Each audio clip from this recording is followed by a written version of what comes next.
The original fables of La Fontaine. The Lion, the Monkey, and the Two Asses.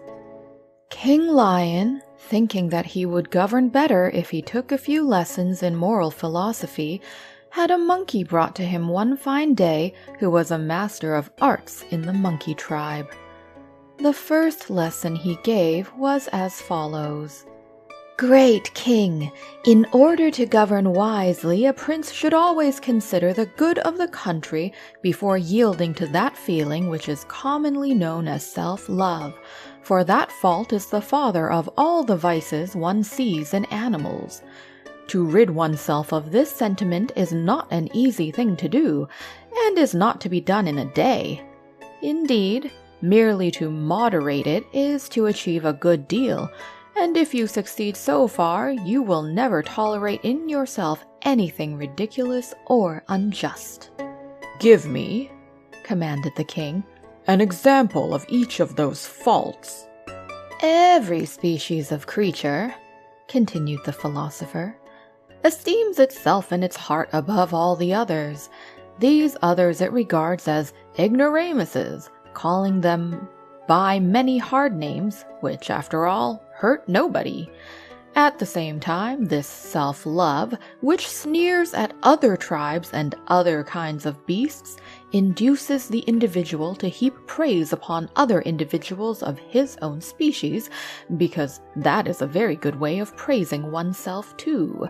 From this, it is easy to see that many talents here below are in reality but empty pretense, assumption, and pose, and a certain gift of making the most of oneself better understood by ignorant people than by learned.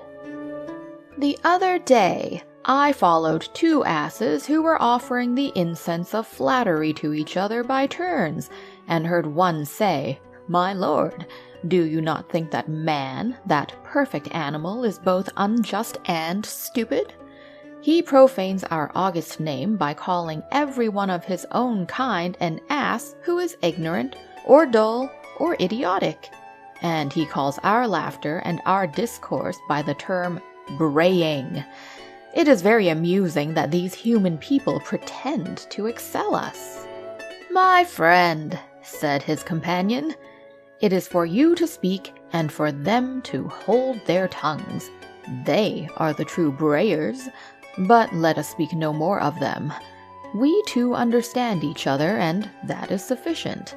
And as for the marvels of delight your divine voice lets fall upon our ears, the nightingale herself is but a novice in comparison. You surpass the court musician." To this, the other donkey replied, "My lord, I admire in you exactly the same excellences." Not content with flattering each other in this way, these two asses went about the city singing aloud each other's praises. Either one thought he was doing a good turn to himself in thus lauding his companion. "Well, your majesty, I know of many people today, not among asses, but among exalted creatures, whom heaven has been pleased to raise to a high degree, who would, if they dared, change their title of excellency to that of majesty. I am saying more than I should, perhaps, and I hope your majesty will keep the secret. You wish to hear of some incident which would show you, among other things, how self-love makes people ridiculous, and there I have given you a good instance. Injustice I will speak of another time. It would take too long now." Thus spoke the ape. No one has ever been able to tell me whether he ever did speak of injustice to his king.